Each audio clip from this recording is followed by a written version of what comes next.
Shalom saudaraku, masih dalam pembahasan tentang perumpamaan yang anaknya hilang.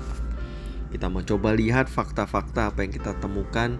Cerita dari anak yang hilang mulai dari ketika si anak meminta harta warisan, kemudian dia hidup foya-foya, kemudian dia hidup menderita, dan dia pulang kembali ke rumah bapaknya. Kita coba melihat beberapa fakta yang menarik yang kita bisa lihat, yang kita bisa pelajari bersama. Fakta yang pertama, sang anak ini sudah kurang ajar. Dia meminta hak warisan kepada ayahnya ketika ayahnya masih hidup. Tujuannya apa sih? Tujuannya sang anak ini, si bungsu ini, ingin hidup bebas. Dia mau ambil jalannya sendiri. Dia tidak mau lagi hidup dalam aturan sang ayah. Dia tidak mau lagi tinggal di rumah ayahnya. Dia mau bebas. Tapi lihat ujungnya. Ujungnya si bungsu malah jadi budak. Si bungsu malah harus bekerja di kandang babi dan tidak ada kebebasan sama sekali. Itulah dosa. Dosa awalnya seperti membawa kita ke dalam kebebasan, kemerdekaan, kenikmatan. Namun ujungnya dosa itu tetap sama, yaitu maut. Ujungnya dosa itu tetap maut. Dia akan memenjarakan kita, dia akan mengikat kita sehingga hidup lagi tidak bebas, jadi hidup dalam perbudakan dosa. Itu fakta yang pertama. Fakta yang berikutnya kita lihat, sewaktu si bungsu bekerja menjaga babi, dan waktu itu dia minta kepada tuannya makanan babi untuk dia makan, karena si bungsu begitu kelaparannya. Apa yang dilakukan oleh setuannya? Tuannya tidak memberikan makanan babi itu kepada si bungsu. Tidak boleh, katanya. Nilai hidup si bungsu ini sangat rendah, bahkan lebih rendah daripada seekor babi. Pada saat itu dia mengingat bagaimana posisinya dia saat itu. Bahkan dia sudah lebih rendah dari orang-orang upahan ayahnya, yang hidupnya masih lebih layak daripada dia saat itu. Maka itu dia berinisiatif. Dia ingin pulang kembali ke rumah ayahnya. Dia merasa dirinya sudah tidak layak jadi anak. Maka kemudian yang dia pikirkan ketika dia pulang, dia mau minta ampun sama ayahnya, dan dia mau minta tolong untuk diangkat sebagai orang upahan saja. Ya, merasa diri tidak layak dan ingin diampuni saja, dia sudah bersyukur, gak minta yang lebih. Inilah awal pertobatan.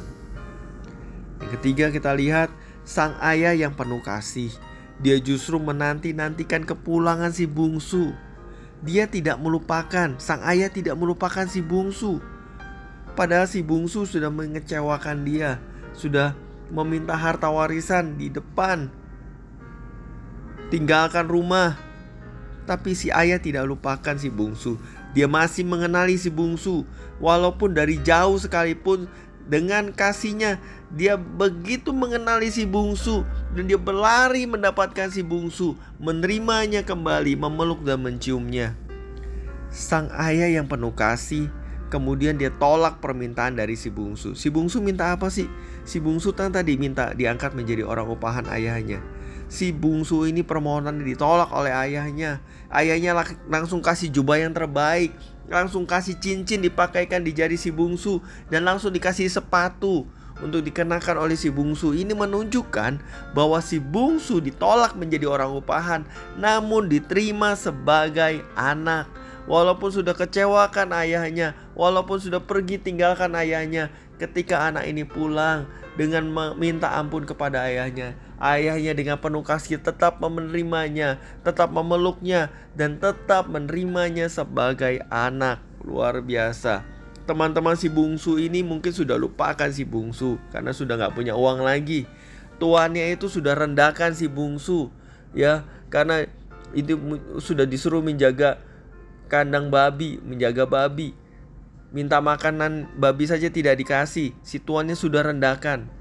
Namun si ayah yang penuh kasih itu, dia tidak pernah melupakan si bungsu. Dia tetap menerima si bungsu. Bila hidup kita saat ini seperti si bungsu, hidup terikat dengan dosa, lihatlah Allah yang penuh kasih itu. Dia seperti sang ayah. Dia menantikan pertobatanmu. Dia menantikan kepulanganmu kembali dengan tangan yang terbuka. Dia Tuhan yang penuh kasih, akan menerima engkau dan akan tetap menjadikan engkau anak kesayangannya. Pulanglah, pulanglah saudaraku. Bapa rindu untuk bertemu. Bertobatlah, saatnya berubah.